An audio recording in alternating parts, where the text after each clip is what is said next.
Welcome viewers.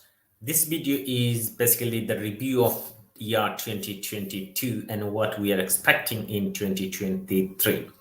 Well, the last year we have seen the net migration figure increase dramatically following the COVID, Brexit, and in last year the overall migration figure is over 1 million migrants. So basically, more than a million migrants arrived in the UK year ended September 2022.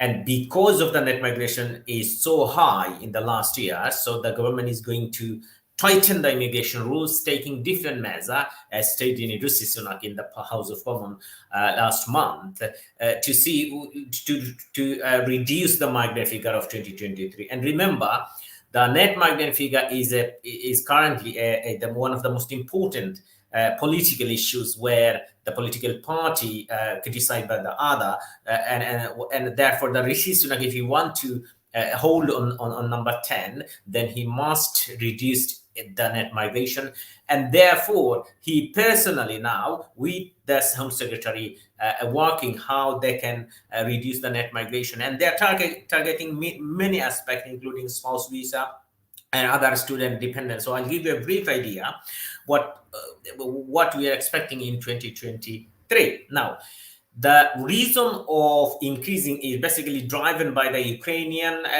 refugee, Ukrainian special visa, Hong Kong asylum visa, and also mainly international student, and they're dependent on also skilled worker visa, charity worker visa. Because of this combination of four, three or five options, the net migration is going over 1 million, over 1 million people who came in the UK.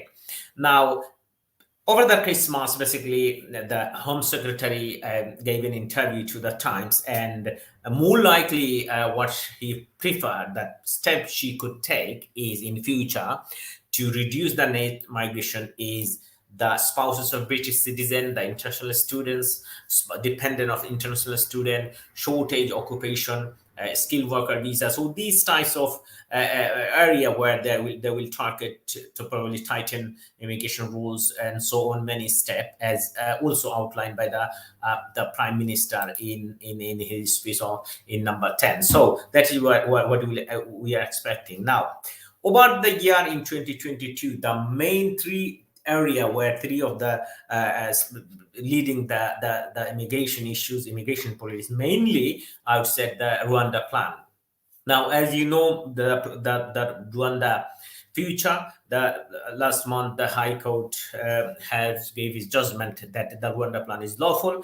Therefore, a green signal for the government that can go ahead the plan to remove the asylum seeker to Rwanda. However, that more likely is another one or two hearing in the Court of Appeal or the Supreme Court, or and even it could go to the European Court of Human Rights. That is a different matter. So the Rwanda plan, and the second one, the UK Border and the Nationality and Border Act 2022, which is also an important legislature came into force, where by this act, the particularly couple of provision which is very important, and one is that this act basically criminalized the asylum seeker who enter UK legally. This is a criminal offense, and more the asylum seeker will be prosecuted. So if you come into the UK after the deadline, and if you enter this a criminal offense, so you'll be prosecuted at the same time, rather than going to hotel. Probably you will be taken to a police station or face a magistrate court or the Crown Court to commit a criminal offense.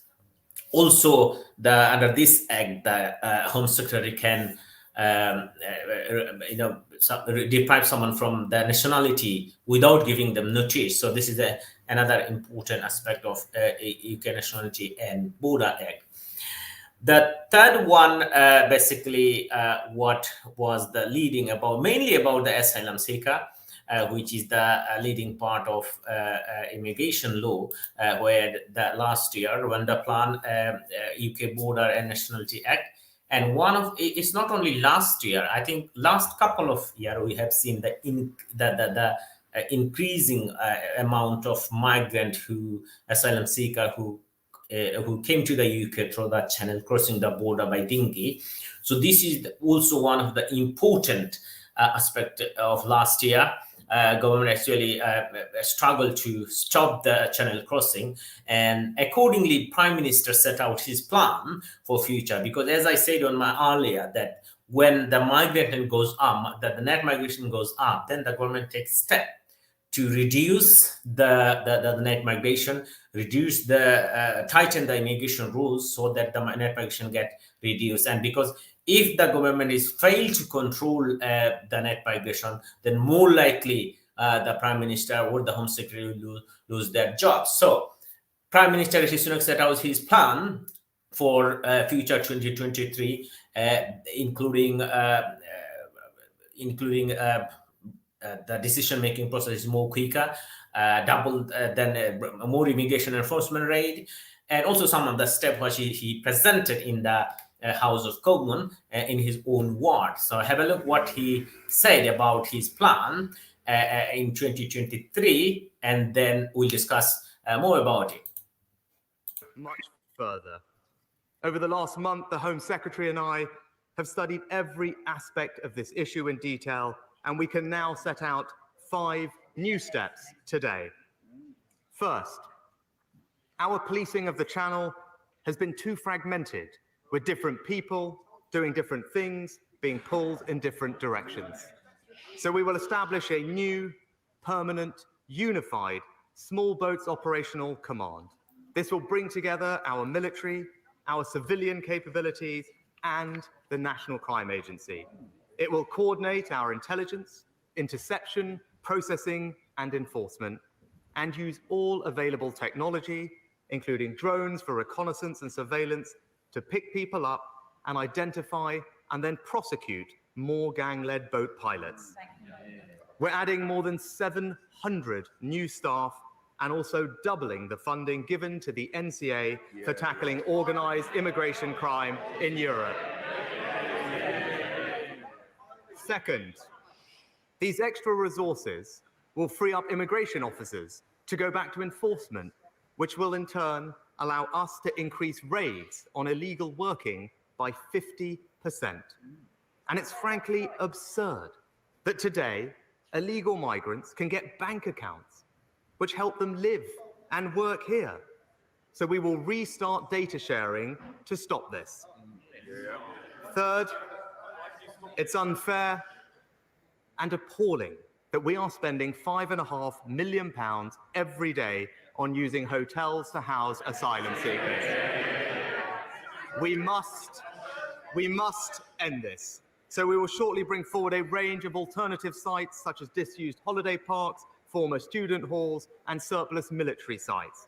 We have already identified locations that could accommodate 10,000 people, are in active discussions to secure these and more. Our aim is to add thousands of places through this type of accommodation in the coming months at half the cost of hotels.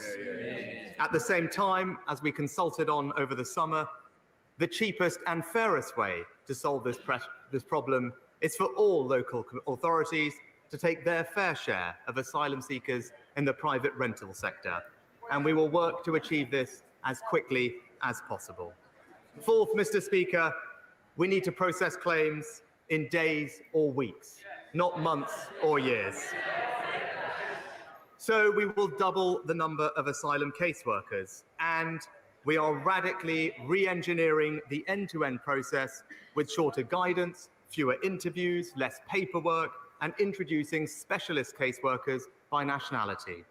We will also remove the gold plating in our modern slavery system, including by reducing the cooling off period from 45 to 30 days, the legal minimum set out in the ECAT Treaty.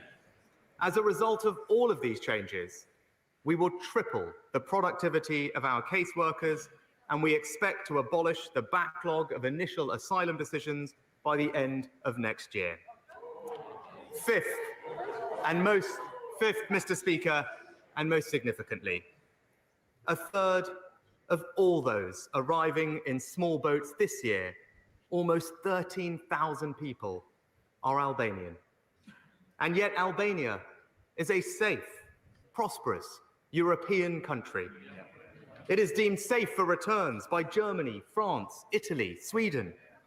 It is an EU accession country, a NATO ally, and a member of the same treaty against trafficking as the United Kingdom.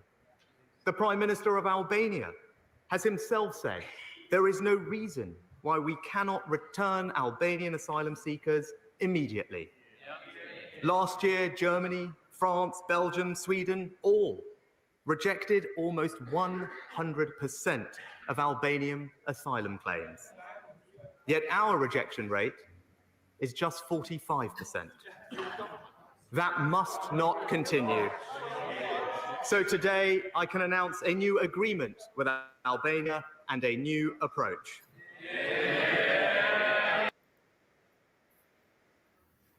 So this is the Prime Minister plan for 2023. Now, as I said on the earlier, that most of the Home Secretary or the Prime Minister